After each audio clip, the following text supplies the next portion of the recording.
So Alhamdulillah, we're going to continue with our material, our subject matter, which is defending the chosen, and defending the prophets from the lies and slander and fabrications that some people have attributed to them. We were talking last time about Prophet Sulaiman alayhi salam, and there's many things that people say about him that are not true.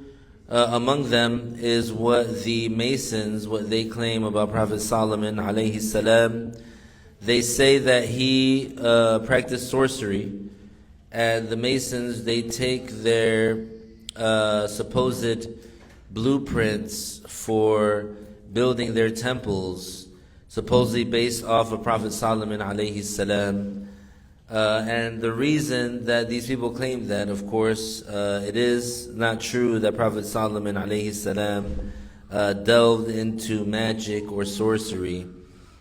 What happened was that, as you know, Allah Ta'ala, He gave Prophet Sulaiman alayhi salam special abilities, a special control over the jinn, over the non-Muslim jinn, the demons. And so these non-Muslim jinn, whatever Prophet Sulaiman alayhi salam ordered them to do, they had to do it right away, or else they would feel the punishment from Allah right away, instantly. So Prophet Sulaiman alayhi salam, he tasked them with doing hard labor and difficult jobs to build large structures and to dive deep in the ocean to retrieve precious stones. Not because Prophet Sulaiman alayhi salam was attached to luxury or luxurious living, or because he wanted to live luxuriously. No, rather because Prophet Sulaiman alayhi salam, his motive for getting these grand structures built and getting these treasures and things from the ocean is to emphasize and magnify the glory of Islam. So it was all to magnify and show the glory of Islam. And so those jinn, those demons, after Prophet Sulaiman alayhi salam died, those demons, they wanted to get revenge, or they hated what Prophet Sulaiman made them do. So what they wanted to do is they wanted to deceive people, and so they had a book, the jinn had a book of sorcery, those demon jinn, because the sorcery, the masters of sorcery are the demon jinn, and of course coming from Iblis.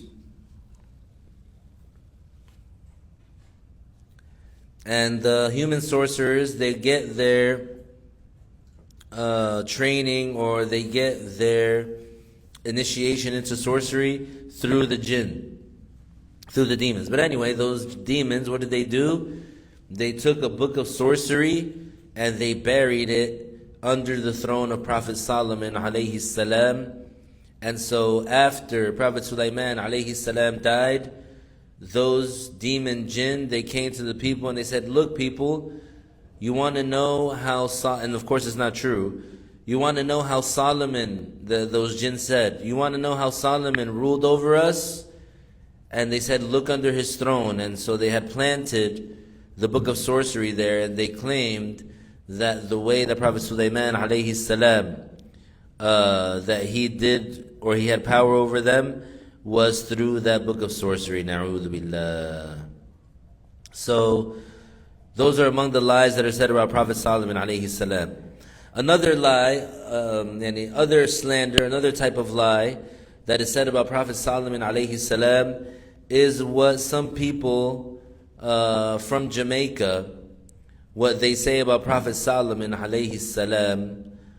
Na'udhu billah. And of course it's blasphemous to say that about Prophet Solomon alayhi salam. These people, they call themselves Rastafarians, a very strange belief system that they have. They follow an evil tyrant that ruled in Ethiopia.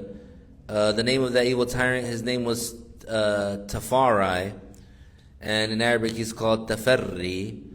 basically a king, and he was like a dictator in Ethiopia, and he claimed to be Jesus, and he claimed to be, I don't know if he claimed to be God as well, but he had a large following in Jamaica. They still follow him to this day, na'udhu billah. Maybe they worship him, I don't know. They say a lot of strange things. But anyways, the point is, and he persecuted a lot of Muslims, this Tafari guy. But anyway, so the so-called Rastafarians, they call him some name, Selassie or something like that. But anyway, those Rastafarians, they're known for smoking marijuana. And that's part of their religion. And they claim that marijuana, na'udhu billah, it's not true, and of course it's bad. Of course it's just a pretext to get high and do drugs, etc. It's not good to smoke marijuana, and none of the prophets ever encouraged people to smoke marijuana. And it's a sin; it's sinful. So none of the prophets ever told or encouraged or advised the people to do that. But so the so-called Rastafarians, they claim that Prophet Solomon alayhi salam, that he discovered weed. He discovered marijuana. They call it the weeds of wisdom, na'udhu billah, which is obviously misguided and incorrect. So they claim that Prophet Solomon alayhi salam is the one who, I guess, started it. So those are some of the slanders that we mentioned, that we're refuting and rejecting and denying. Those things are not true about Prophet Sulaiman alayhi salam. Another thing that some people say about Prophet Sulaiman alayhi salam that's not true, that is a lie, is that, and of course it's blasphemous to attribute that to a prophet. They claim that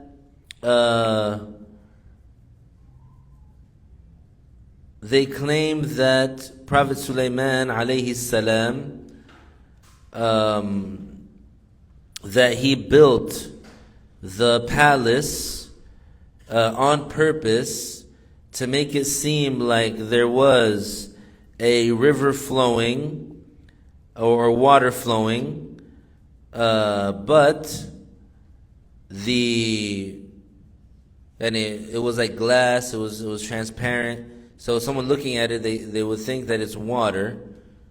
So some people, the thing that they claim about Prophet Sulaiman alayhi salam, which is incorrect, they say, and of course it's blasphemous to say that, they say that Prophet Sulaiman alayhi salam built it on purpose to make it seem like the floor was water, so that the queen of Sheba, Bilqis, so that when she arrived at the palace, that she would lift up her dress so that she wouldn't get her dress wet, so that supposedly Prophet Sulaiman alayhi salam would look at her legs, na'udhu billah. And of course that is not true and incorrect. No prophet would ever do that. No prophet would ever have any motive like that. So that's among the slanders that were mentioned about Prophet Sulaiman alayhi salam, that we exonerate him from. No prophet would ever on purpose look at a woman that's not his wife, at a part of her body that is not permissible for him to look at. Subhanallah. So now we're going to move on to the next chapter, which is exonerating and defending Prophet Isa, Prophet Jesus alayhi salam, from some lies that his enemies have told about him.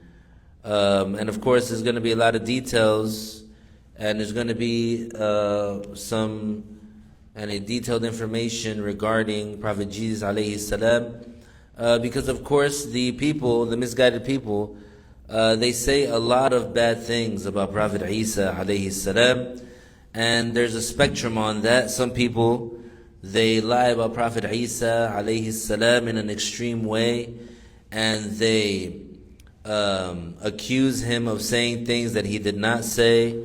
And some people, they degrade and mock and insult Prophet Isa alayhi salam, and they say bad things about him. We're going to reject and we're going to exonerate Prophet Isa alayhi salam from all of those lies.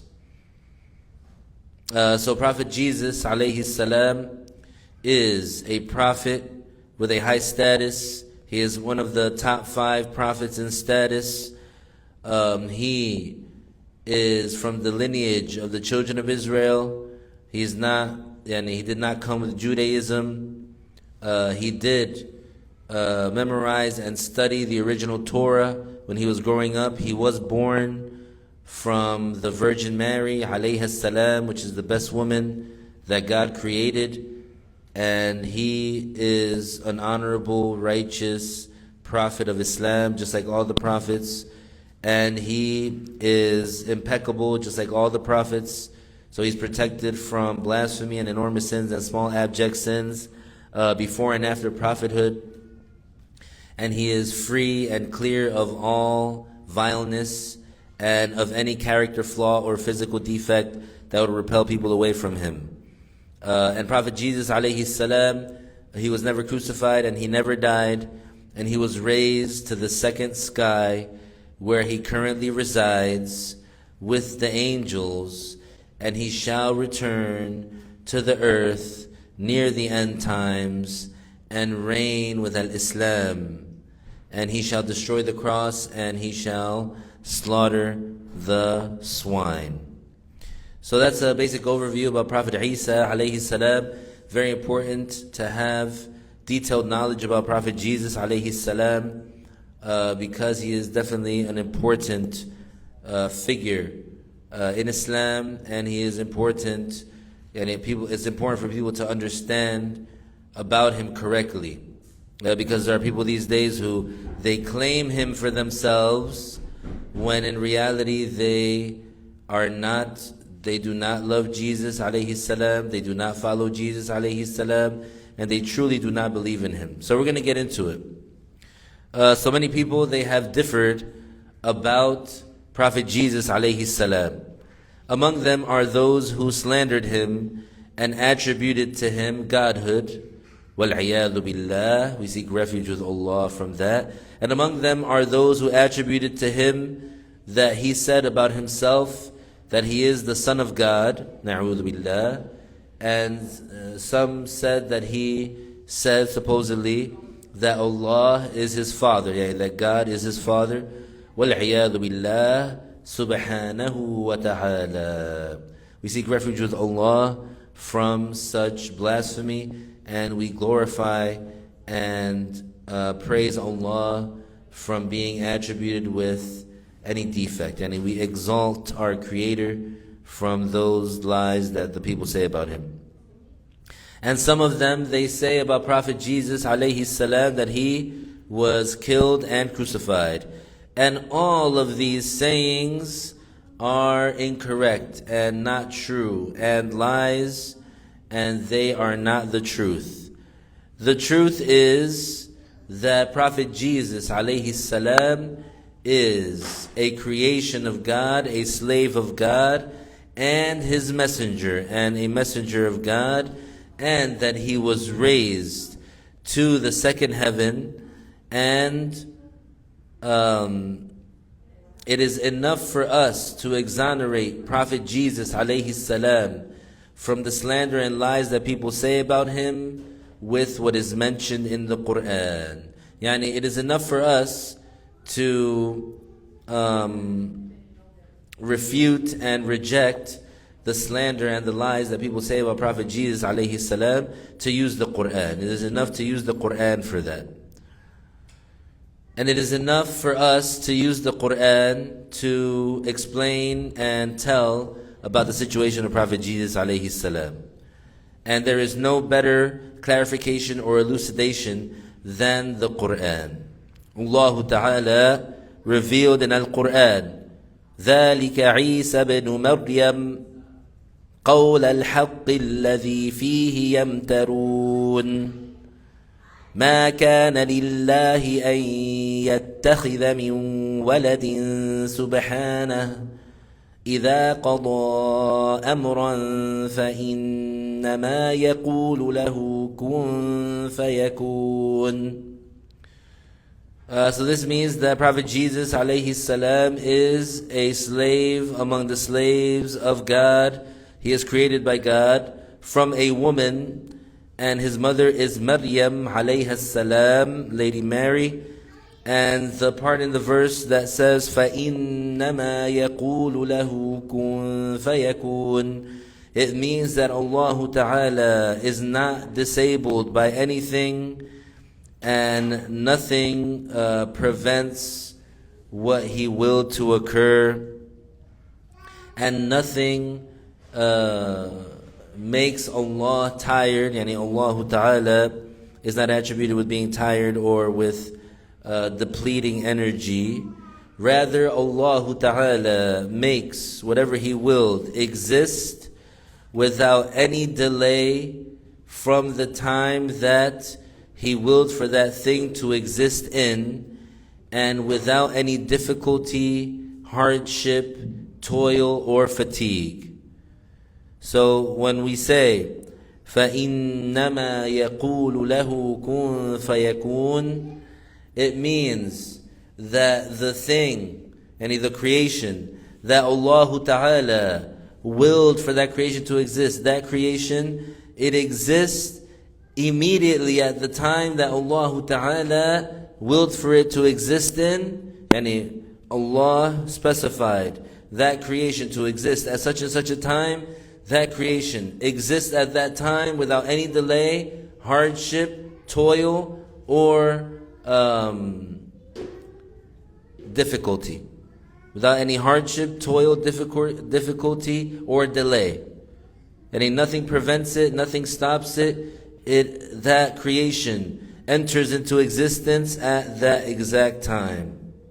So that's the meaning of كن فيكون. يقول له كن فيكون. معناه أن الله تعالى لا يعجزه شيء ولا يؤوده ولا يتعبه شيء، بل هو يوجد ما أراد وجوده بسرعة، أي من غير تأخر عن الوقت الذي أراد وجوده فيه، من غير أن يلحقه تعب ولا مشقة. So that's the meaning of that in Arabic, and the meaning of that ayah in Arabic.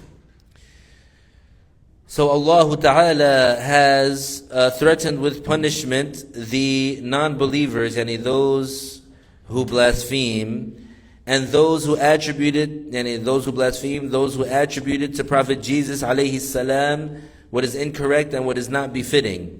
And so Allah Ta'ala revealed in Al-Quran, فَاخْتَلَفَ الْأَحْزَابُ مِنْ بَيْنِهِمْ فَوَيْلٌ لِلَّذِينَ كَفَرُوا مِنْ مَشْهَدِ يَوْمٍ عَظِيمٍ. أي فاختلف أهل ذلك الزمان ومن بعدهم في أمر عيسى عليه السلام. So the meaning of this ayah is that the people of that time and those that came after them, they disagreed and had different opinions or different stories or different beliefs about Prophet Isa alayhi salam. فمن قائل من اليهود إنه ابن امرأة زانية والعياذ بالله، يعني هذا كفر وضلال مبين، نعوذ بالله. So among the things that the non-Muslims, that the non-believers, that the blasphemers said about Prophet Jesus alayhi salam, one of the Jews said that Prophet Jesus alayhi salam, and which is blasphemy to say, they said that Prophet Jesus alayhi salam is the son of a fornicating woman. وَالْعِيَاذُ بِاللَّهِ. The Yahud, they claim about Lady Mary, about the Virgin Mary, which is the best woman that God created, the most chaste and righteous woman that God created, the purest woman that God created. They say about her that she was a fornicator. وَالْعِيَاذُ بِاللَّهِ. وَقَابَلَهُمْ آخَرُونَ فِي الْكُفْرِ فَقَالُوا هُوَ اللَّهِ. And there are others that they matched in blasphemy with their saying, and there's others that said a blasphemous statement, which is they claim that Jesus is God. Na'udhu billah. وَقَالَ آخَرُونَ هُوَ ابْنُ اللَّهِ. And there are others that said that Jesus alayhi salam is the Son of God. وَقَالَ آخَرُونَ اللَّهُ ثَالِثُ ثَلَاثَةٍ. And there are others who said that God is the third of three. And the Muslims, yani the ones who are on the right path, the ones who have the correct belief, we say that Prophet Jesus alayhi salam is the slave of Allah and His messenger and the son of His slave, yani the son of Lady Mary, who is a slave of Allah, a creation as well. And they are the ones who are saved, and they are the ones who are supported, and they are the ones who are granted victory by God. As for the ones who blasphemed, and the ones who said the opposite of what the Muslims say, Allah Ta'ala has threatened them with a severe torture and with the terrors of Judgment Day. So that's that's a brief synopsis. Al-Bukhari, he narrated in his authentic Sahih that the Messenger of Allah sallallahu alayhi wasallam said, من شهد أن لا إله إلا الله وحده لا شريك له وأن محمدا عبده ورسوله وأن عيسى عبد الله ورسوله وكلمته ألقاها إلى مريم وروح منه والجنة حق والنار حق أدخله الله الجنة على ما كان من العمل. This is narrated by Al-Bukhari. So this hadith means the one who testifies that no one deserves to be worshipped except Allah alone without a partner, and that Muhammad sallallahu alayhi wasallam is His slave and messenger, and that Jesus, Isa, is the slave of Allah and His messenger, and the good news given to Lady Mary, and an honored soul from God, and that paradise is true and hellfire is true, Allah will make him enter paradise based on what he has of deeds, yani upon the deeds that he has.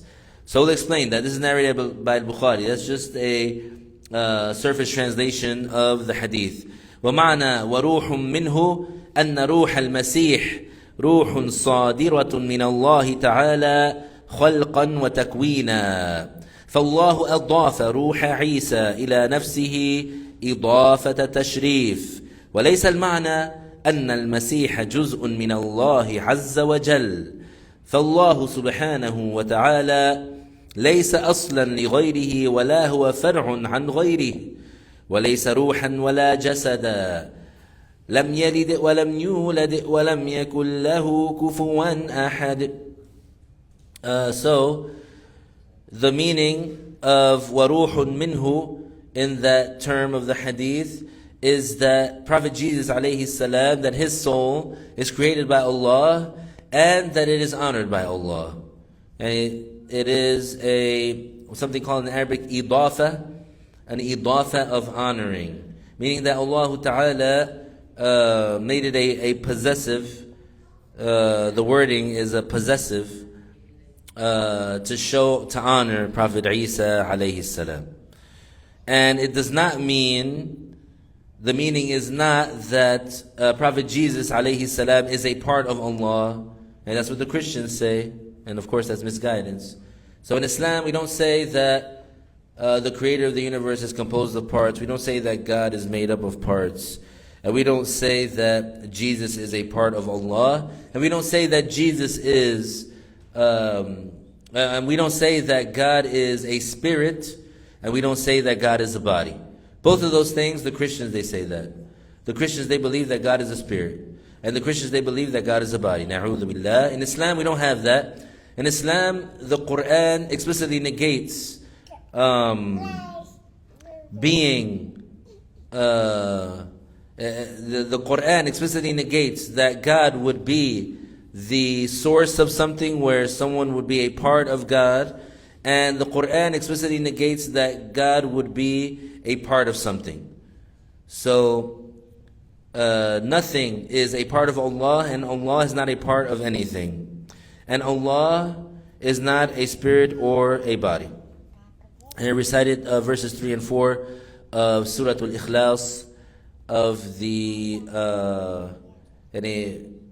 third to last chapter of the Quran, which is only 4 verses long.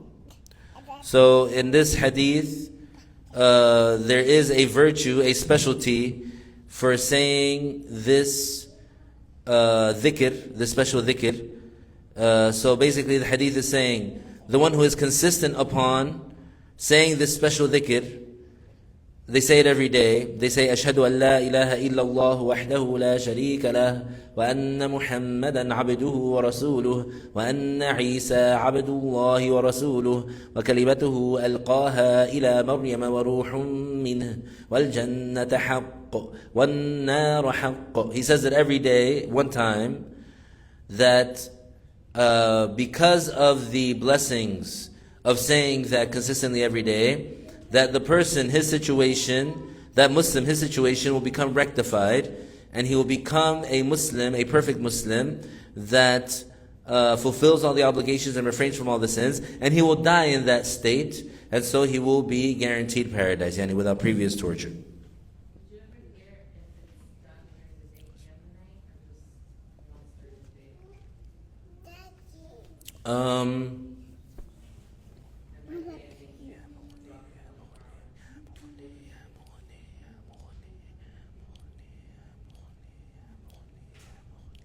I have heard something, but right now I need to double check.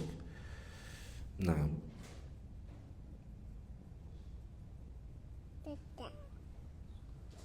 Daddy. Yes, sweetheart. I want phone. Yeah, after. Okay, after. Bismillah. Oh.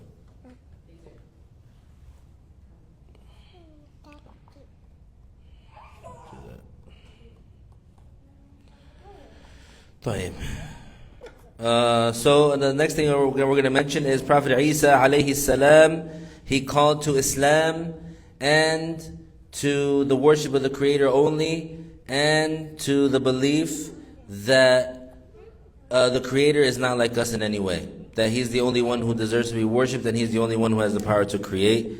What is known as Tawheed, what some people refer to as monotheism, which means worshiping the Creator only and knowing that He is the only one who deserves to be worshipped, and He's the only one who has the power to create.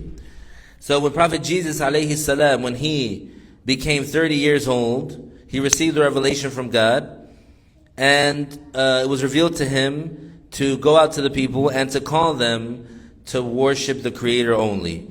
And so he began to call the people to worship the Creator only, and he would tell them, O people, worship God alone, and do not associate anything with Him in worship. Yani don't worship other than Him, and believe that I am the messenger of God to you. So that is the message of all the prophets and messengers. When they receive the revelation, when they are sent, they tell the people to worship the Creator only, and they tell the people that they are prophets, that they receive the revelation, and that the people have to follow them and believe in them, and believe what they say.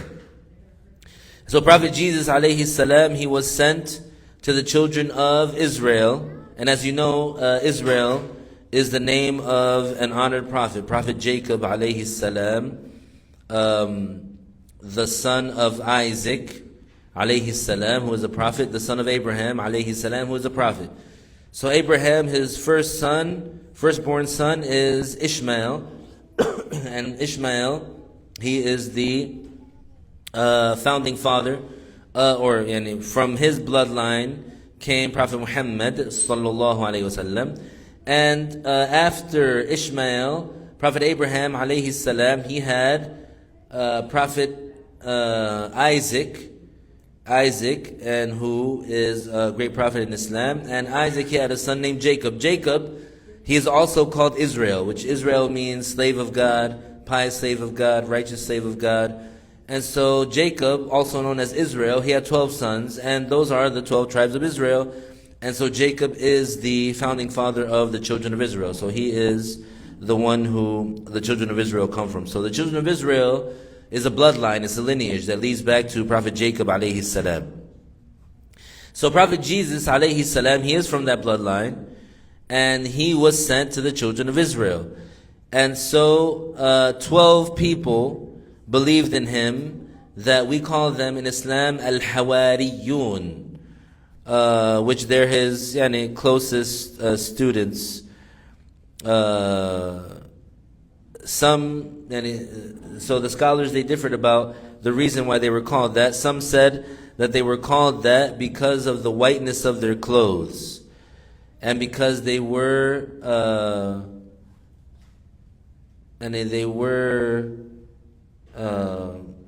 if you want to say fishermen or hunters.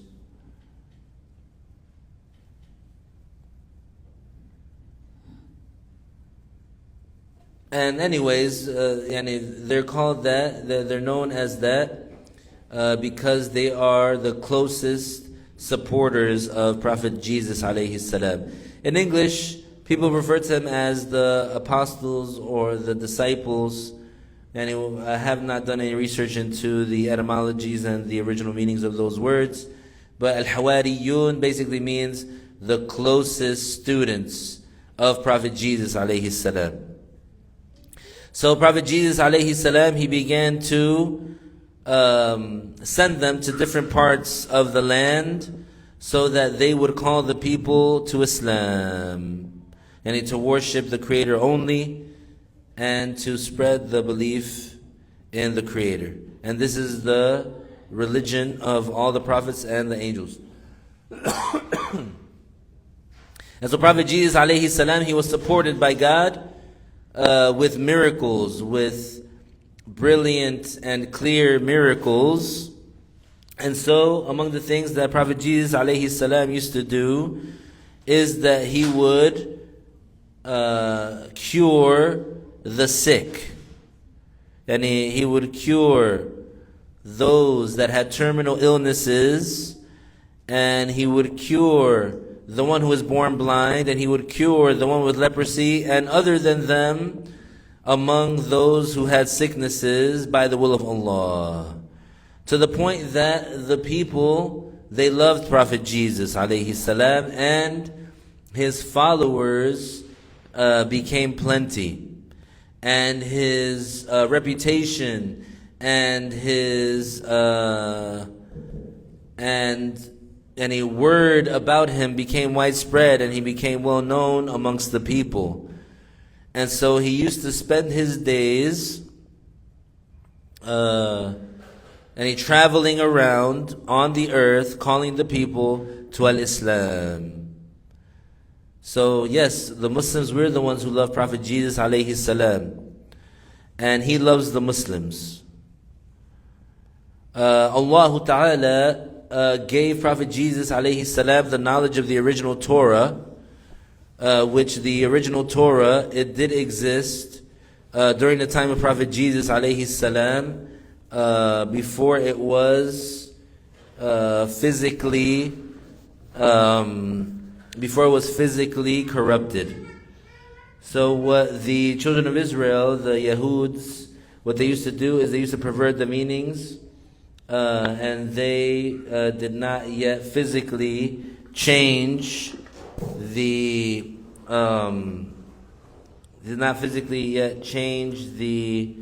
words in the Torah. So the original Torah that was revealed to Prophet Moses alayhi salam, it still existed at the time of Prophet Jesus alayhi salam. So Prophet Jesus, he knew the entire Torah by heart, which is not something that the people during that time, the Muslims, if anyone was Muslim during that time, that they did. It was not their habit that they would memorize the Torah word for word. But Prophet Jesus alayhi salam, he did memorize the Torah word for word, because as he was growing up, he did study it in the preparatory schools. Because Prophet Jesus alayhi salam, he did grow up, he developed like any child would develop. He became a toddler, and he then was a young boy, then he was a young man, etc., until he was 30 years old when he received the revelation. But also, besides memorizing the original Torah, Prophet Jesus alayhi salam also, he received, Allah Ta'ala revealed a book to him known as Al-Injil As-Sahih, which is basically a book that was revealed in the Aramaic language, in the Syriac language, revealed to Prophet Jesus alayhi salam, a book other than, a book that's not the Torah, the original Torah. The original Torah was revealed to Prophet Moses alayhi salam in Hebrew, and the Injil was revealed to Prophet Isa alayhi salam. And that book contained a call to believing in Allah, the one who there is no God but Him, and who is not a body, and who is attributed with oneness, and the one who is indivisible, the creator of everything. And it contained a call to believing that Jesus alayhi salam is the slave of Allah and His messenger. And it contained the explanation and clarification of the revealed law that was revealed to Prophet Jesus alayhi salam. And it contained the good news of the prophet of the end times that was to come, our Master Muhammad sallallahu alayhi wasallam. And it also contained the prohibition of usurious gain and anything that harmed the mind or the body. And it contained the prohibition of consuming pig meat. And it contained the order for prayer and fasting, and other than that, among the matters of the religion. And so the basis of his call were two things: worshiping the Creator only, and believing that Prophet Jesus alayhi salam is a prophet that received revelation from God. And Prophet Jesus alayhi salam, he did not call himself the Son of God, and he did not call God his Father. And the first word that Prophet Jesus alayhi salam said while he was in the cradle, he was 40 days old, is what is mentioned in the Quran. قَالَ إِنِّي عَبْدُ اللَّهِ. So this means that Prophet Jesus alayhi salam, that he said, indeed I am the slave of Allah. And so he of course admitted and confirmed that he is a creation of Allah, and that Allah Ta'ala, that God is the only Lord and Creator. And we'll continue inshallah next week talking about Prophet Jesus alayhi salam, that Prophet Jesus, he warned his people that he was sent to, the children of Israel. He warned them against committing blasphemy and associating partners with God. And he clarified for them that whoever associates partners with God, then he will not be able to enter paradise, and that his final destination will be the hellfire, and he will reside in there forever and ever, and he will not have any mercy. So we'll get more into that inshallah next week. The next couple of classes are gonna be for defending the chosen, are going to be about Prophet Jesus alayhi salam, because there's so many things that the non-Muslims, they say about Prophet Jesus alayhi salam that are not true.